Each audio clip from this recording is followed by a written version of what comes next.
the Bible yang mungkin kita udah pernah dengar cerita atau kisah-kisah dari buku ini, tapi jarang banget kita mungkin deep dive dan really know about the book. Dan buku itu adalah kitab Hakim-Hakim. Ya. Jadi ya kita semua tahu sedikit tentang kitab Hakim-Hakim ya. Gideon, Samson, kayaknya gitu aja yang kita tahu soal itu. Biasanya kita cuma tahu cuma dengar itu aja ya, Sunday school version of the book of Judges ya.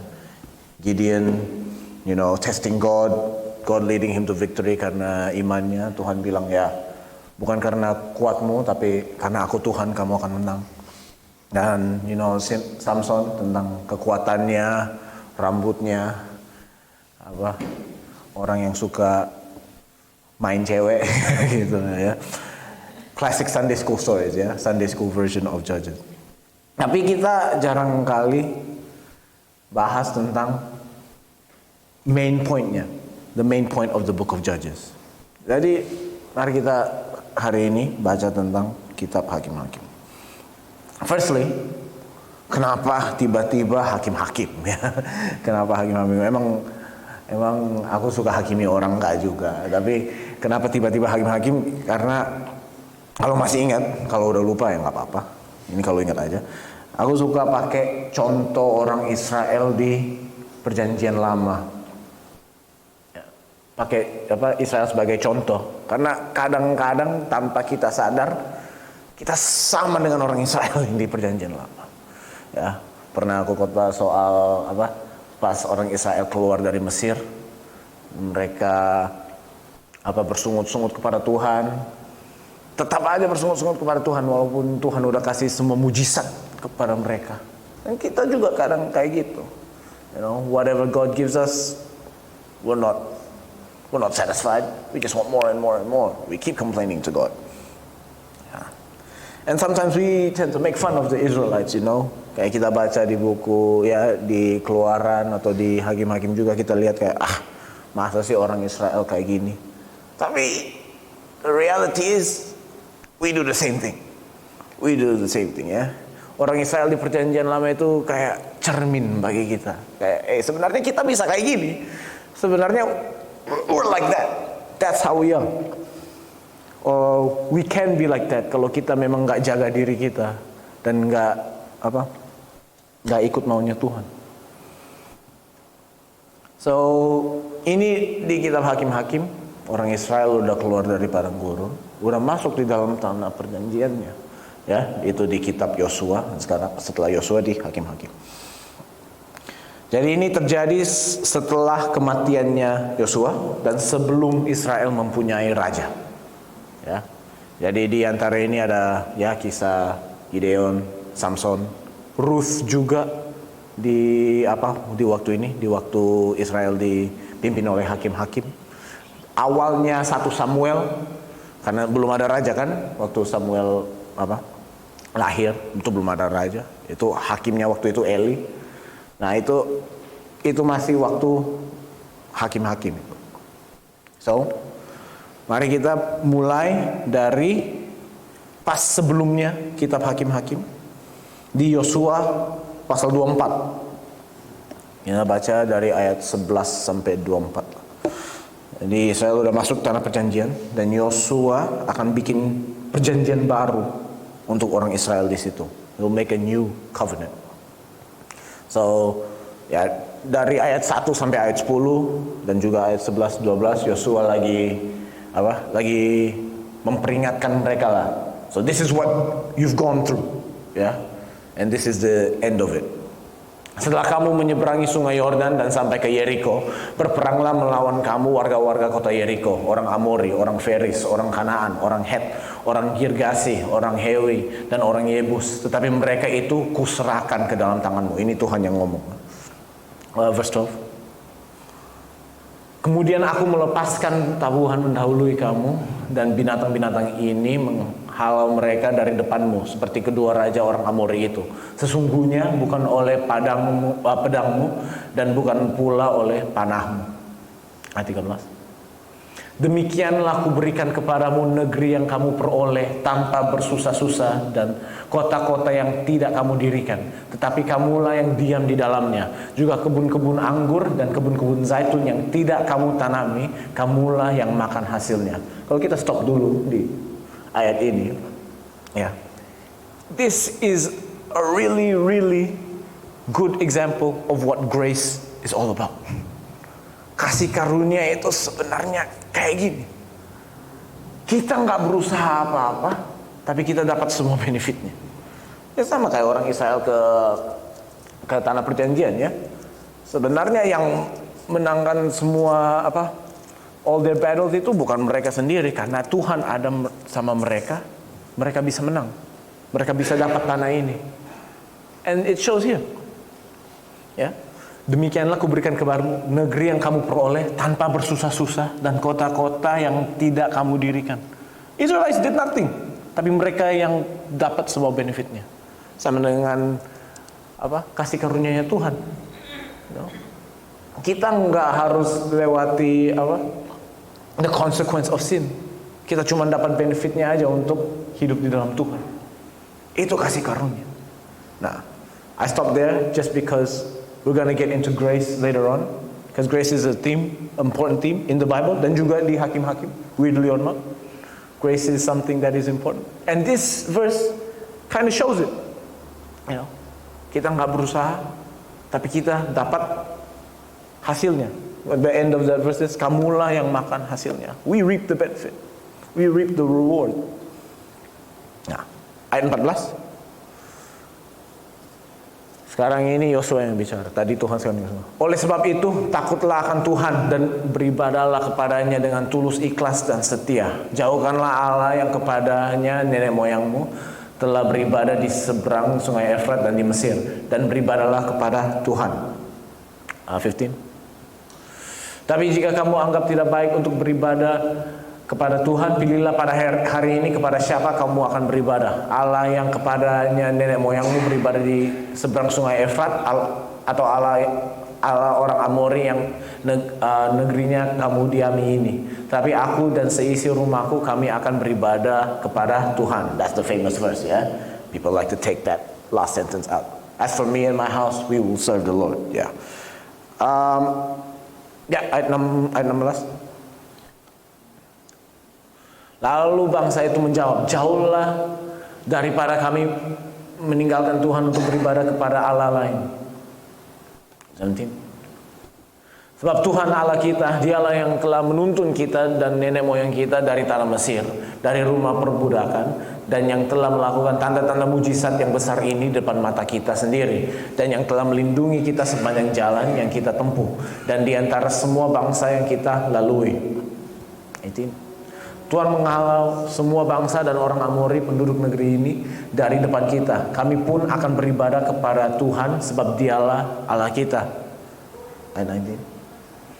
Tapi Yosua berkata kepada bangsa itu, tidaklah kamu sanggup beribadah kepada Tuhan, sebab dialah Allah yang kudus, dialah Allah yang cemburu. Ia tidak akan mengampuni kesalahan dosamu. 20. Apabila kamu meninggalkan Tuhan dan beribadah kepada Allah asing, maka ia akan berbalik daripadamu dan melakukan yang tidak baik kepada kamu, serta membinasakan kamu setelah ia melakukan yang balik kepada kamu dahulu. Nah, verse 19, verse 20, that seems a bit out of character kan for God. Kayak masa. But I think this is just Yosua lagi perhatiin aja, like, hey guys, you know your track record with God kurang bagus. Ya. Belakangan ini sebenarnya you keep going further away from God. Are you sure that in this new covenant you wanna stay with God? Kan tadi orang Israel bilang, yeah. Take us away from those idols. I just want to follow God. Nah, ini Yosua is kind of like, benar. Tuhan gini-gini loh. Benar atau enggak? Nah. So we continue verse 21. Tetapi bangsa itu berkata kepada Yosua, tidak, hanya kepada Tuhan saja kami akan beribadah. Kemudian berkatalah Yosua kepada bangsa itu, kamulah saksi terhadap kamu sendiri, bahwa kamu telah memilih Tuhan untuk beribadah kepadanya. Jawab mereka, kamilah saksi. Ayat 23. Ia berkata, maka sekarang jauhkanlah Allah asing yang ada di tengah-tengah kamu dan condongkanlah hatimu kepada Tuhan Allah Israel. 24. Lalu jawab bangsa itu kepada Yosua, kepada Tuhan Allah kita kami akan beribadah dan firman-Nya akan kami dengarkan. Oke. So yang Yosua bilang basically, this is what's gonna happen. Dan ini perjanjian baru yang Yosua mau bikin antara orang Israel dan Tuhan. You got this land, but to live in it, untuk tinggal di dalam negeri ini, you have to follow God. You have to follow God. Because back then, you weren't following God. You weren't following God. You followed all other gods. Tuhan yang lain, Allah yang lain. Itu yang kamu ikuti. Tapi sekarang, harus beribadah kepada Tuhan. Harus worship Tuhan. And karena stipulasinya gitu, if we follow and obey God, it'll be all good. If we don't follow and obey God, it'll be bad. Yeah. Obey and listen to God only. That's what Joshua was saying. Nah, what do the Israelites do? Setelah Yosua mati, kan kita dengar ayat belakang ini, oh ya, kami saksi, yeah. Of course, we'll follow God. We'll only serve God. We'll only serve God. Itu yang mereka bilang. Nah, sekarang kita masuk langsung ke hakim-hakim ya. Setelah kematian Yosua, the first thing that the Israelites had to do, orang Israel, pertama-tama harusnya mengeluarkan semua orang Kanaan dari negeri itu. They have to drive out all of the Canaanites. Sama seperti di kitab Yosua ya. Pas mereka datang ya harus berperang lawan Jericho, orang Amon, orang semuanya. Just to get them out. Just to get them out. Tapi kesalahan pertama orang Israel adalah mereka nggak bisa mengeluarkan semua orang Kanaan dari tanah itu. So they stayed. So let's go Hakim-Hakim 1 ayat 22. Terus kita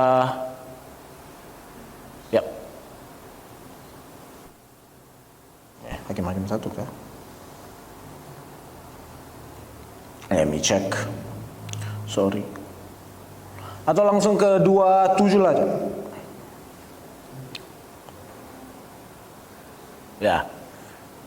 Jadi suku Manasye tidak menghalau penduduk Bet-Sean dan penduduk segala anak kotanya, penduduk Tanak dengan segala anak kotanya, penduduk Dor dengan segala anak kotanya, penduduk Ibleam dengan segala anak kotanya, dan penduduk Megiddo dengan segala anak kotanya. Sebab orang Kanaan itu berkeras untuk tetap diam di negeri itu. Jadi suku Manasye tidak menghalau semua orang Kanaan situ ya. Jadi masih ada. Ayat 28. Setelah orang Israel menjadi kuat, mereka membuat orang Kanaan itu menjadi orang Rodi dan tidak menghalau mereka sama sekali. So, they stayed. They just kept going. Ayat 29. Suku Efraim pun tidak menghalau orang Kanaan yang diam di Gezer, sehingga orang Kanaan itu tetap diam di tengah mereka di Gezer. Oke. So you get the idea, ya. Dan if we just keep going, ayat 30 kayaknya suku yang lain, ya suku Zebulon ya. Pokoknya suku-suku orang Israel tidak menghalau penduduk orang Kanaan di negeri itu.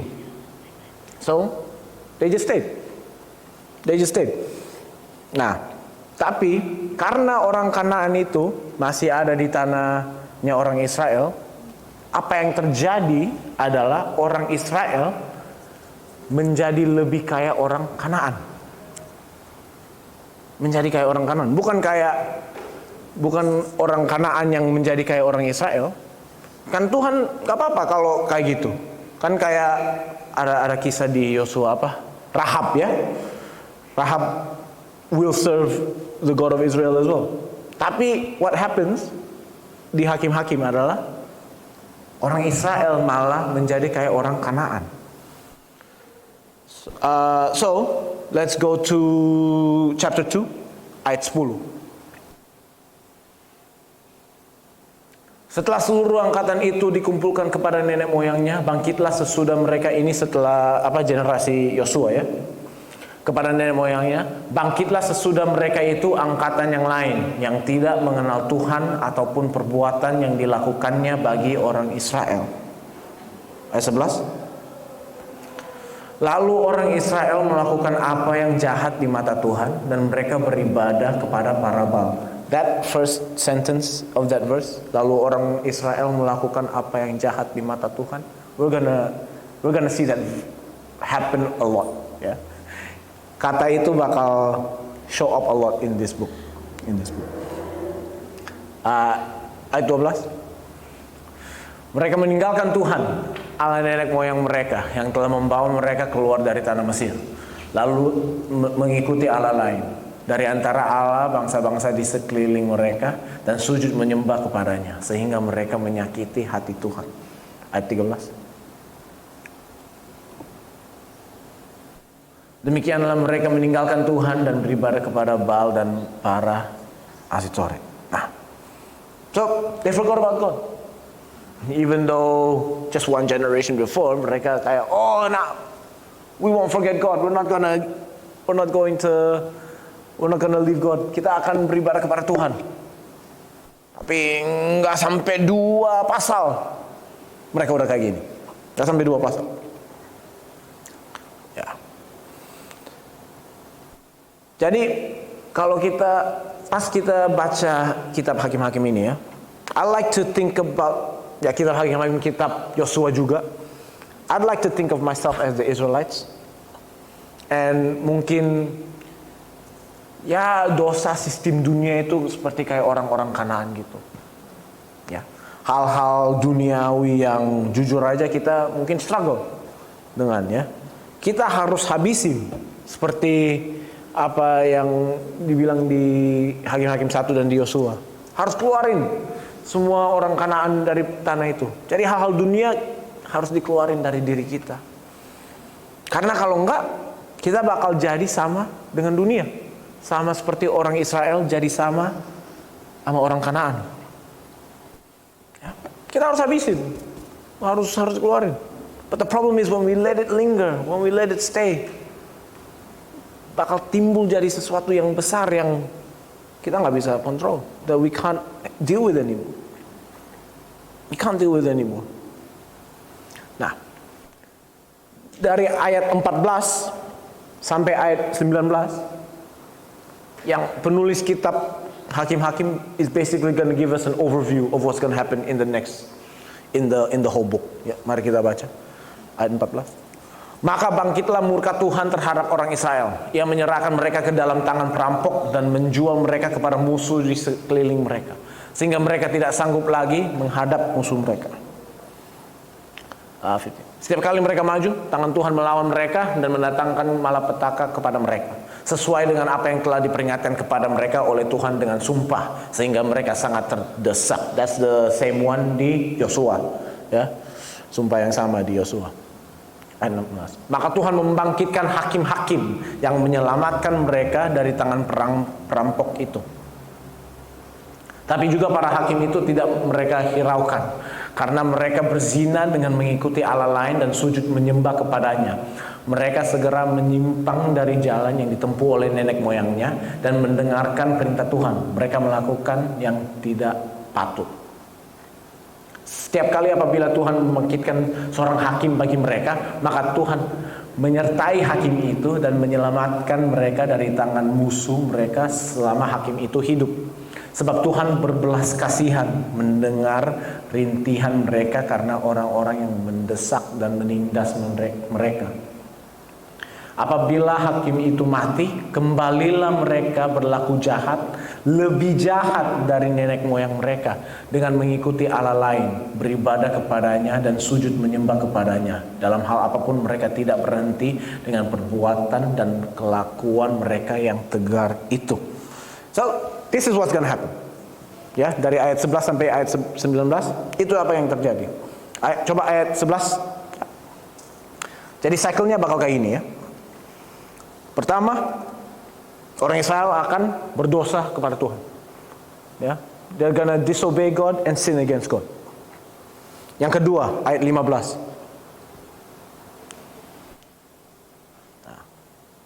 Negara-negara orang-orang Kanaan yang di dalam tanah itu akan menghancurkan mereka. Ya, they'll make them suffer. They will conquer them. Yang ketiga, ayat 16. God will rise up a judge. Ya.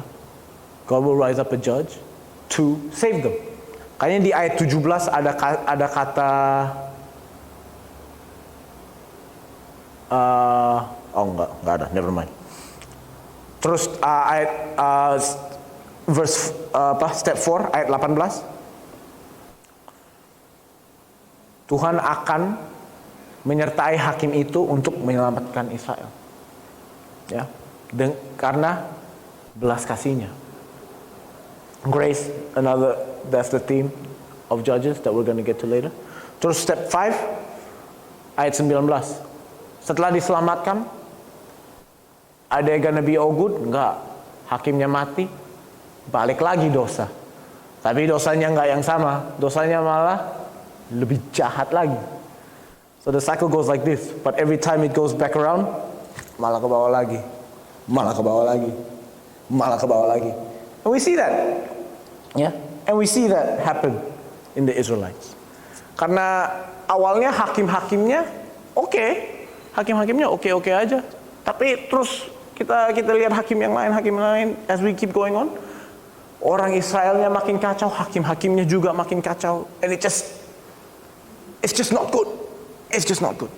So, let's have a look ya. Hakim pertama di kitab Hakim-Hakim ini. Ada yang tahu siapa hakim pertama di ini? Othniel. Yes. Let's look at chapter 3 verse 7. Pasal 3 ayat 7. Nah, and that sentence appears again ya. Orang Israel melakukan apa yang jahat di mata Tuhan. That's the second time we've heard it so far, ya, di kitab ini. So, ini kalau kita ingat cycle-nya, ini step 1. The Israelites sin and disobey God. Orang Israel melakukan apa yang jahat di mata Tuhan. Mereka melupakan Tuhan Allah mereka dan beribadah kepada para Baal dan para Asyera. Verse 8. Nah, if you look at verse 8, this is step 2 of the cycle. Orang Kanaan akan hantam mereka basically. They'll make them suffer. Lalu bangkitlah murka Tuhan terhadap orang Israel sehingga ia menjual mereka kepada Kushan Rishathaim, raja Aram Mesopotamia, dan orang Israel menjadi takluk kepada Kushan Rishathaim 8 tahun lamanya. Ya, and the Canaanite nation conquers them. Ayat 9. Step 3. God shows grace and raises a judge. Tuhan berbelas kasih dan panggil hakim untuk menyelamatkan orang Israel. Lalu berserulah orang Israel kepada Tuhan. Maka Tuhan membangkitkan seorang penyelamat bagi orang Israel, yakni Othniel, anak Kenas adik Kaleb. Nah, and then step 4, God works through the judge to save the Israelites. Ayat 10. Roh Tuhan menghinggapi dia dan ia menghakimi orang Israel. Ia maju berperang, lalu Tuhan menyerahkan Kushan Rishathaim, raja Aram, ke dalam tangannya, sehingga ia mengalahkan Kushan Rishathaim. Ayat 11.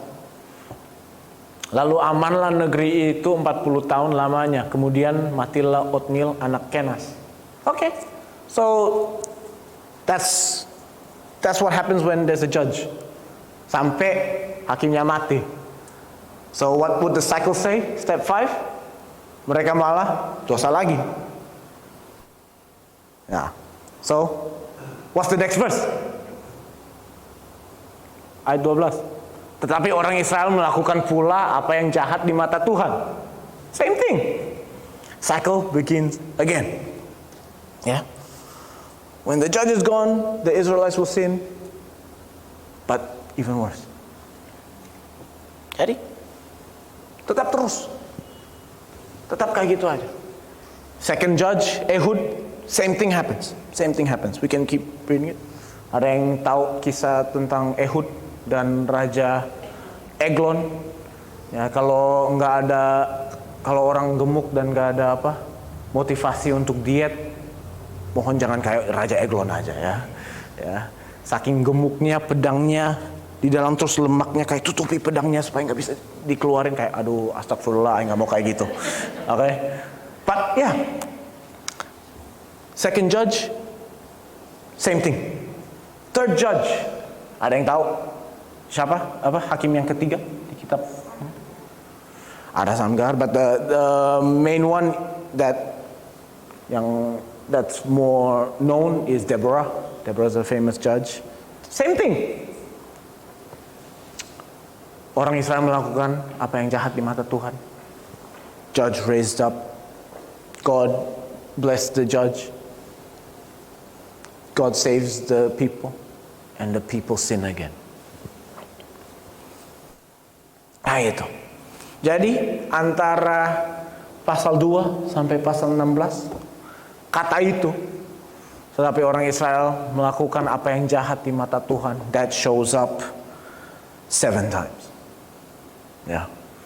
There's only like 4 main judges during that, 5 main judges during that time. 6. Pokoknya ada banyak hakim-hakim during that time. And the Israelites, they just don't get the memo.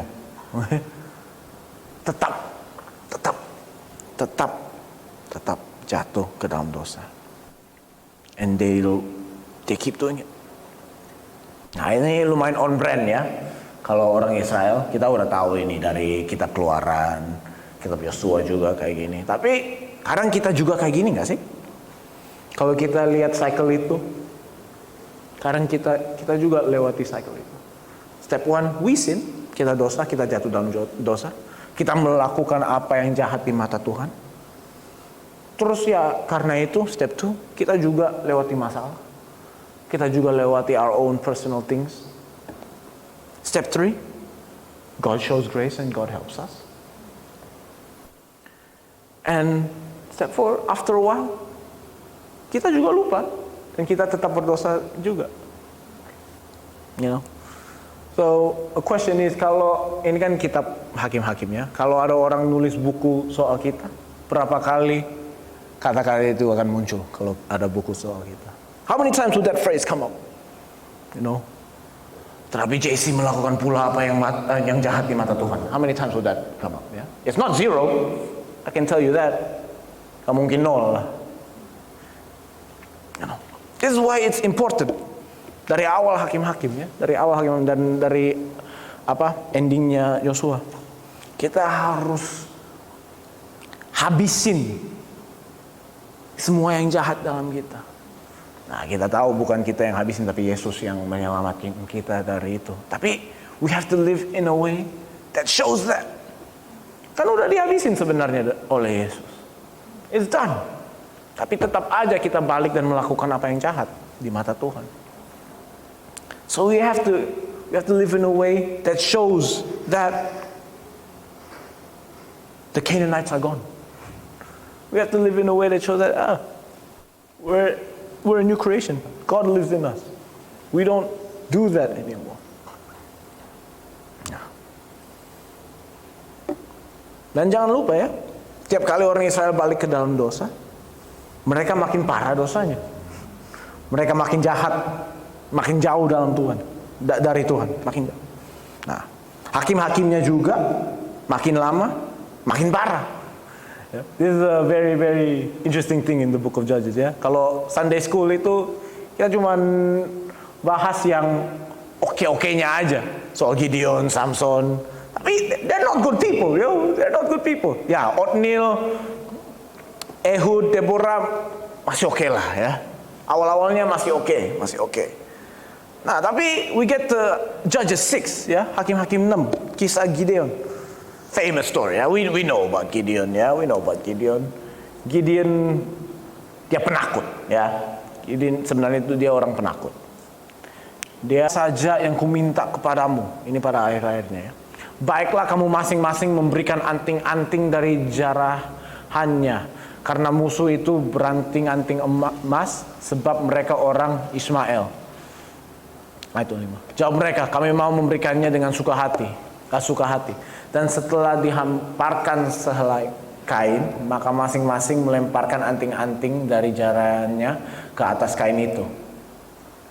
Adapun berat anting-anting emas yang dimintanya itu ada 1.700 shikal emas. Belum terhitung bulan-bulanan. Perhiasan telinga dan pakaian kain ungu muda yang dipakai oleh raja-raja Midian. Dan belum terhitung kalung rantai yang ada pada leher unta mereka. Ayat 27.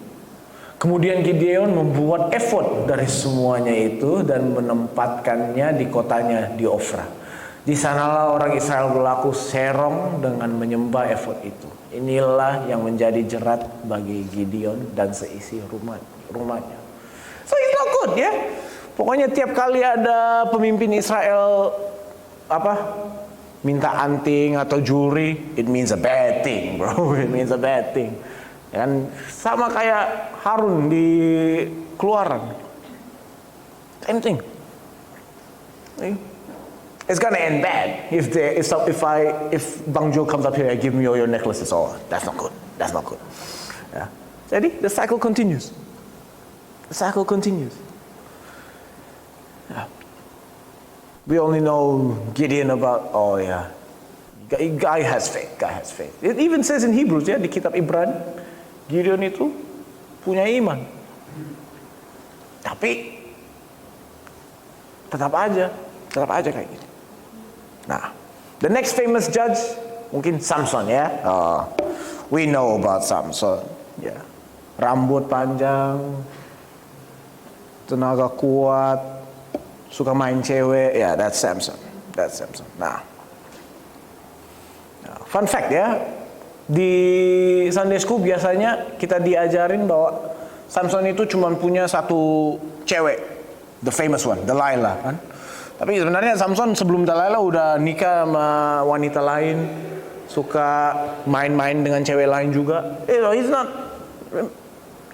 tema di hakim-hakim ini bukan orang yang baik ya guys. So he's not a good guy. Dia he's an arrogant guy, very arrogant, very violent.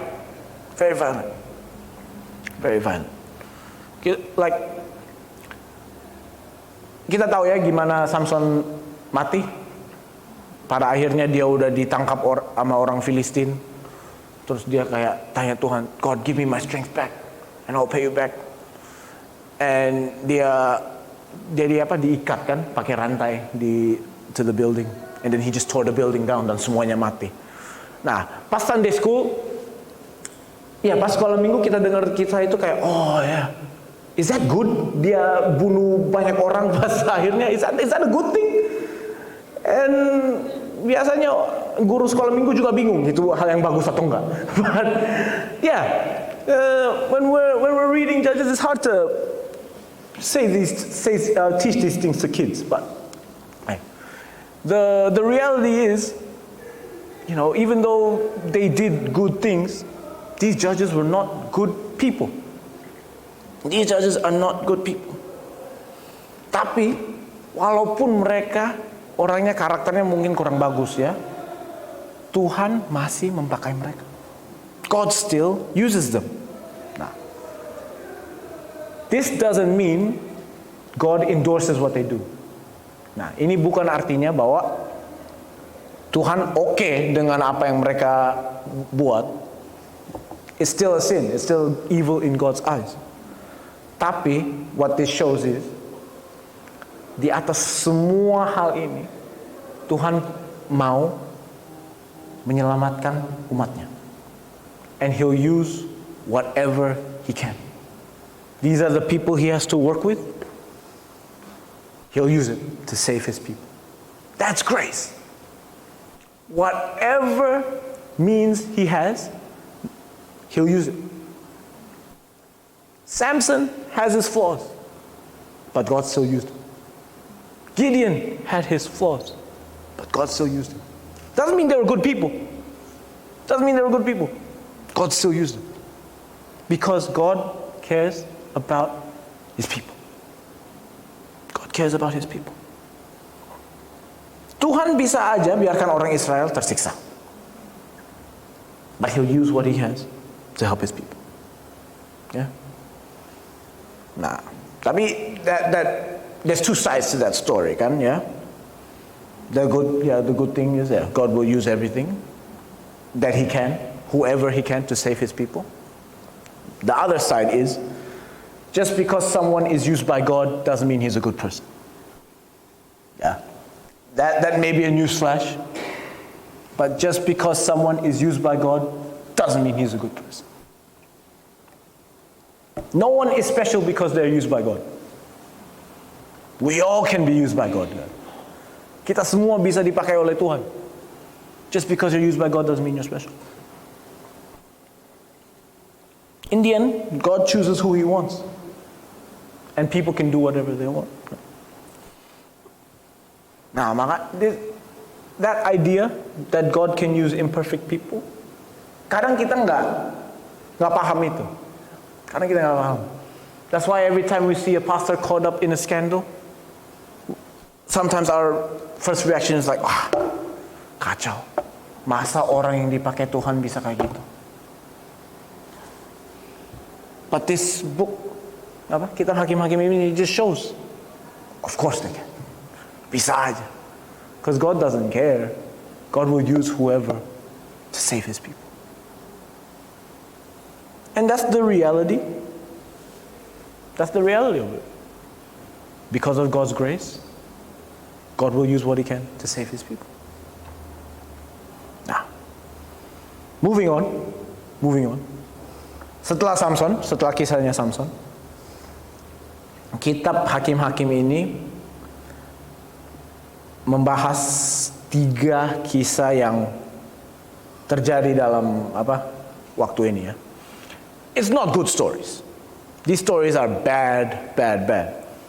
Like one of them is like Sodom and Gomorrah on steroids bad. I don't think we'll read it here. I don't want to bring the mood down more. Tapi kalau mau bacalah. Just be prepared. Read it in your own time, but be prepared. It's not a good story. Tapi di dalam kisah-kisah ini ada satu perkataan yang diulang terus di 3 kisah ini. And it's the way that the book ends ya. Kitab Hakim-Hakim berakhir dengan perkataan ini. And let's read it. Let's read the last verse. Hakim-Hakim 21 ayat 25.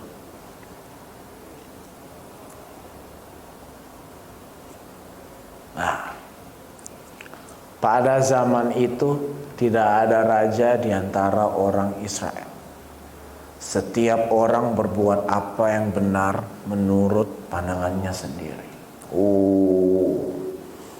In those days there was no king in Israel.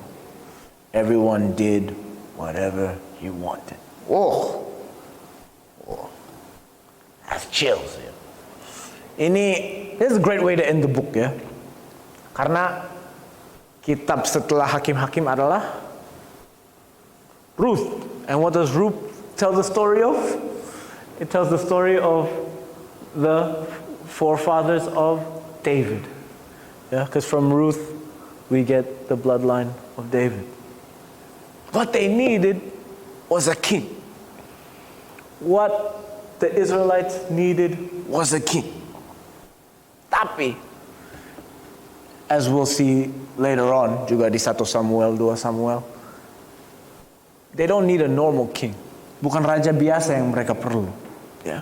So let's move past Judges and let's go to 1 Samuel 8. Yeah. Verse 1 to 7. Nah, ini masih di zamannya Hakim-Hakim ya.